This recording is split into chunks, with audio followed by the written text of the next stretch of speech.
Hello friends, good morning everyone. Welcome to banking study YouTube channel. आप सबका स्वागत है हमारे यूट्यूब चैनल पे फ्रेंड्स। आज है थर्ड ऑफ अगस्त, ठीक है, और मंडे का डे है फ्रेंड्स। आ गए हो आप लोग आपके यूट्यूब चैनल पे, बैंकिंग स्टडी के यूट्यूब चैनल पे। आई होप आप सभी लोग अच्छे होंगे और अच्छे से आप सभी की स्टडीज चल रही होगी और आप सभी का पेपर अच्छा गया होगा एसबीआई का। ठीक है, तो फ्रेंड्स जैसे आप लोगों को पता है, 1 और 2 अगस्त को आप लोगों का एसबीआई पीओ का पेपर हो चुका था, राइट। तो उसके सभी के फर्स्ट एंड सेकंड दोनों के रिव्यूज हमने स्टूडेंट से लिए और जितने क्वेश्चंस उसमें से आए हैं उसका एक डिटेल आप लोगों के लिए एनालिसिस है। इसलिए SBI PO all shift analysis, ठीक है, डिटेल एनालिसिस लाए हैं हम आपके लिए कि किस तरह से पेपर आया था, उसका लेवल ऑफ पेपर क्या था, गुड अटेम्प्ट क्या था। एक्सेप्टेड कट ऑफ हम नहीं बताएंगे क्योंकि आपको हम सिर्फ गुड अटेम्प्ट ही बता पाएंगे, ठीक है, करेक्ट है। तो सबसे पहले हम एनालिसिस देखेंगे। आई होप आप लोग के पेपर्स अच्छे गए होंगे। अगर किसी को भी और हमें कुछ बताना है तो कमेंट बॉक्स में कमेंट कर सकते हो, ठीक है। हमारा इंस्टा पेज है, आप लोग इंस्टा पेज पे जाके उसे ज्वाइन कर लीजिएगा, ठीक है। इंस्टा पे भी आप लोगों को सारी चीजें मिलती है, ठीक है। तो फ्रेंड्स सभी का एनालिसिस लिया है हमने, ऑल शिफ्ट का एनालिसिस, के आपको ज्यादातर किस टाइप के क्वेश्चन मिले हैं तो उसी को हम लेकर आए हैं कि आपके सबसे ज्यादा वेटेज और सबसे ज्यादा ट्रेंडिंग ट्रेंडिंग टॉपिक क्या चल रहा है उसके बेस पे ही हमने ये वीडियो बनाया है, राइट। ठीक है, तो सारा एनालिसिस है, आप लोगों को पता है 1 आवर का पेपर था, ठीक है, 1 आवर का पेपर था, 20 minutes for each section, 20 minutes for each section. English के आपको 20 मिले हैं, कॉन्ट के 20 मिले हैं, रीजनिंग के आपको 20 मिले हैं, ठीक है, करेक्ट है। अब आप लोगों को पता है फर्स्ट हम स्टार्ट करेंगे इंग्लिश से। इंग्लिश में टोटल आप लोगों को आरसी देखने को सबसे ज्यादा मिले। आरसीस आप लोगों के 2 आए, किसी किसी शिफ्ट में 2 से 3 भी आ चुके थे आरसीस, बट जो थर्ड वन था वो छोटा आया था, ठीक है। तो मान के चलिए 2 आरसी आपके 100% आने हैं, ठीक है। पैराजंबल के क्वेश्चन आप लोगों को देखने को मिलेगा, क्लोज सेट के क्वेश्चन आप लोगों को देखने मिलेंगे। एरर डिटेक्शन किसी शिफ्ट में 2 आए हैं तो किसी शिफ्ट में 5 आए, ठीक है।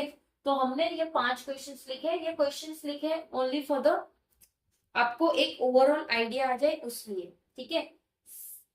फ्रेज रिप्लेसमेंट, फ्रेजेस रिप्लेसमेंट होता है, उसके आपको 4 क्वेश्चंस देखने को मिले। मतलब ये वाला जो फ्रेज है, आरसी है, पैराजंबल, क्लोज टेस्ट, ये आपको हर एक शिफ्ट में देखने मिला है। And yes error detection also, ठीक है। बट यस क्वेश्चन की मात्रा कम हो सकती है, बट ये चीजें आप लोगों को हर एक शिफ्ट में कुछ ना कुछ देखने को मिले हैं, जो ऑलमोस्ट हमें जो सबसे बेटर है वही चीज हम लेके आए, ठीक है। सेंटेंस रीअरेंजमेंट भी आया था आप लोगों का, ठीक है। एडियम्स वाले आए थे, डबल फिलर आए थे, कॉलम बेस्ड क्वेश्चन आए थे, ठीक है। जो आपको कॉलम दिए होते हैं 1 और 2 करके, इस तरह से कॉलम दिए होते हैं और उसको आपको बनाना रहता है, ठीक है। सो इसका ओवरऑल जो आप लोगों को दोनों शिफ्ट में था, इजी टू मॉडरेट पेपर था, correct, easy to moderate paper था। इसके गुड अटेम्प्ट अगर आप पूछो तो 16+ कुछ बच्चों ने किया है, जिनका इंग्लिश अच्छा नहीं है उन्होंने 12+ किया है, ठीक है। डिपेंड ऑन के आपका सब्जेक्ट कौन सा वीक है और कौन सा अच्छा है, राइट, करेक्ट है। कॉन्ट पे चलेंगे तो कॉन्ट पे फ्रेंड्स बहुत सारे शिफ्ट में देखने को मिला है, किसी में सिंप्लीफिकेशन नहीं आया, ना ही आपको अप्रोक्सीमेशन देखने मिला है, ठीक है, राइट। तो ये चीजें आपको देखने नहीं मिली है। टोटल आपको डीआई देखने को मिले हैं, 3 से 4 डीआई आपको देखने को मिले हैं, ठीक है। नंबर सीरीज आई थी, वो भी रॉन्ग नंबर सीरीज वाले क्वेश्चंस पूछे गए थे। डीआई के 2 सेट थे, एक टेबुलर वाला था, एक लीनियर वाला था, एक सर्कुलर बेस था, ठीक है। कैसलेट डीआई आप लोगों को पूछा गया था। अरिथमेटिक के टोटल 12 क्वेश्चन थे, वो मॉडरेट लेवल का था, राइट। बच्चों के अटेम्प्ट बता रहे हैं 20+, किसी किसी के 25+ भी है इसमें, राइट। मतलब इतने क्वेश्चंस आप लोगों को, जैसे स्पीड मैथ्स में से जो क्वेश्चंस आते हैं वो क्वेश्चंस आपको पूछे गए नहीं थे एसबीआई पीओ में, ठीक है। सबसे ज्यादा वेटेज इसका डीआई में था, कैसलेट डीआई में था, अरिथमेटिक के क्वेश्चंस ज्यादा आए थे। मतलब आप समझ लीजिए 12 क्वेश्चंस अगर अरिथमेटिक के आपको मिल रहा है तो ऑलमोस्ट सारे चैप्टर से आप लोगों को एक एक क्वेश्चन देखने को मिला है, wrong number series max to max कुछ ही शिफ्ट में आए हैं, ज्यादातर शिफ्ट में यही सारा चीज रहा है, ठीक है।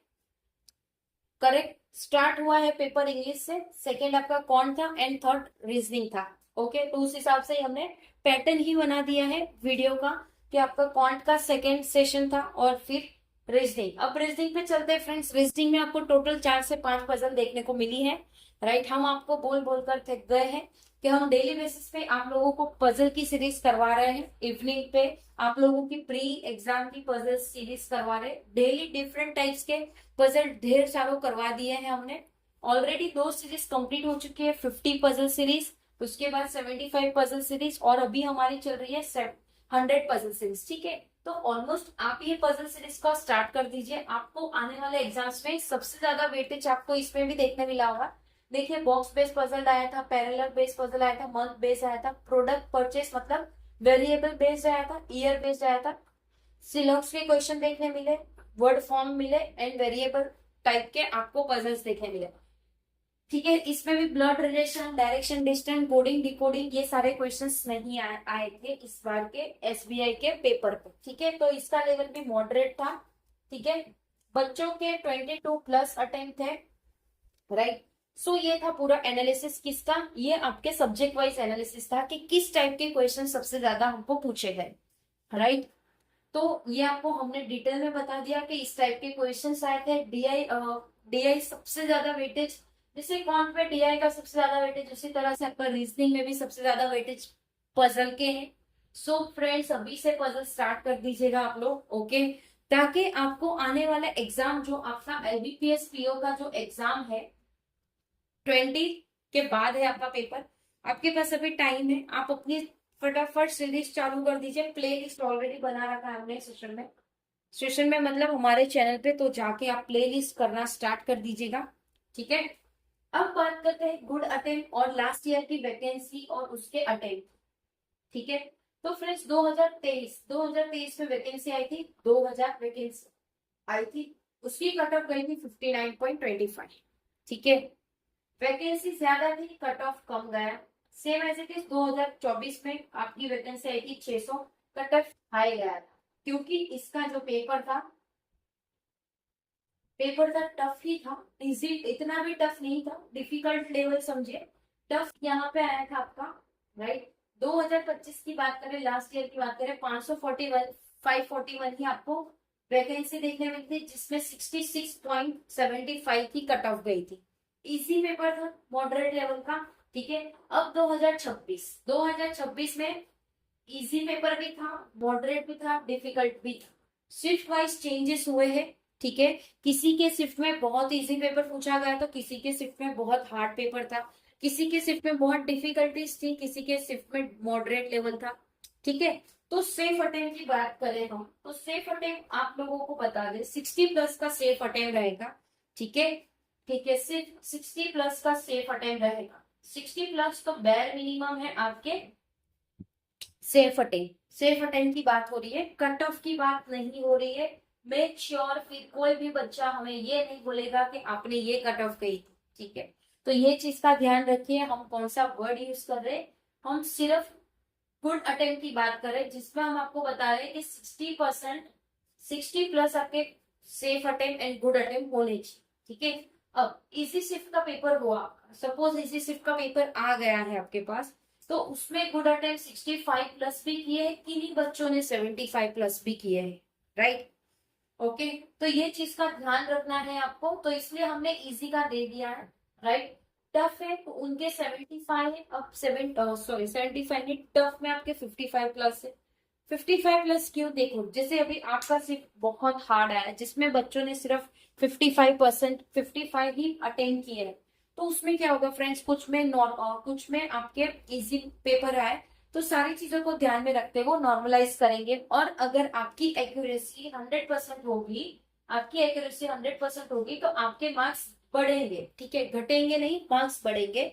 सो दैट आपका भी 60 के आसपास आ जाएगा। अब वो नॉर्मलाइज करेंगे किस तरह से करेंगे वो उनके ऊपर डिपेंड है, बट ये जो पैटर्न चल रहा है इतने सालों से वही चीज आप लोगों को बताई गई, ठीक है। नॉर्मलाइजेशन होगा, अगर आपका 100% एक्यूरेसी है तो 100% आप लोगों के मार्क्स बढ़ेंगे, ठीक है, राइट। अभी बट 100% एक्यूरेसी, यस हमने लिखा है वो चीज, आप लोगों को ध्यान होना चाहिए।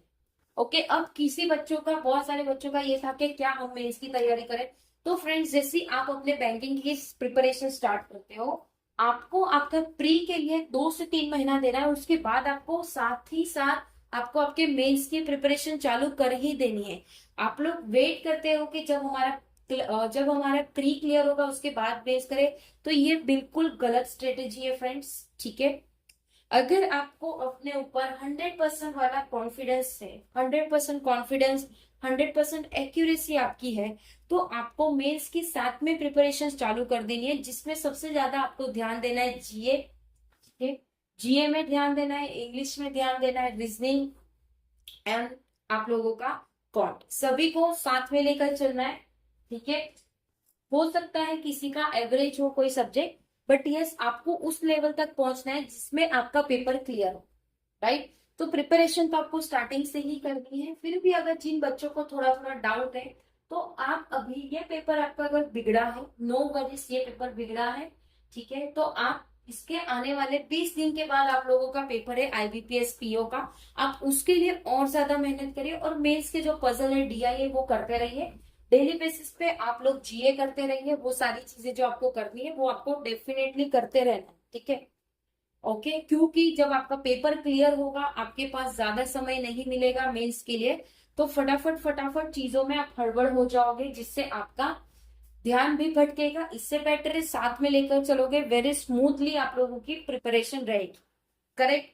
सो फ्रेंड्स, आई होप ये पूरा एनालिसिस आपको समझ आया होगा। यस हम लेट थे, 2 दिन लेट थे, बट यस पूरी तरह से आपको एनालिसिस देना था पूरे शिफ्ट का, क्या क्या हुआ है, क्या क्या नहीं, सब चीज जानकर उसके बाद ही हम आप लोगों के लिए ये सेशन लेंगे, ठीक है। आई होप सारी चीजें क्लियर होगी। अगर कहीं पे कोई डाउट है या कोई सजेशन है तो प्लीज कमेंट बॉक्स में कमेंट कर देना, ठीक है। विद इन 24 आवर्स के अंदर हम आपको उसका रिप्लाई कर देंगे, ठीक है। पीडीएफ्स आप लोगों को सारी हमारे टेलीग्राम ग्रुप में मिलती है, तो टेलीग्राम ग्रुप को ज्वाइन करना मत भूलिएगा। चैनल को सब्सक्राइब नहीं किया है तो चैनल को सब्सक्राइब कर दीजिएगा, बेल आइकन को क्लिक कर देना, ताकि जो भी वीडियो की नोटिफिकेशन रहे वो आपसे मिस ना हो। मिलते हैं 1:11 वाले सेशन पे, जो आपका स्पीड मैथ्स वाला सेशन होगा, ओके। और 4 बजे आपकी IBPS क्लर्क का फुल नोटिफिकेशन रहेगा, तो उसके लिए भी आप रेडी रहिए, आपको जो डिटेल्स नोटिफिकेशन की सारी चीजें बताई जाएगी, ठीक है। चलिए एंड करेंगे सेशन, मिलते हैं नेक्स्ट सेशन में, तब तक अपना ख्याल रखिए। जय हिंद, जय Bharat and thank you friends.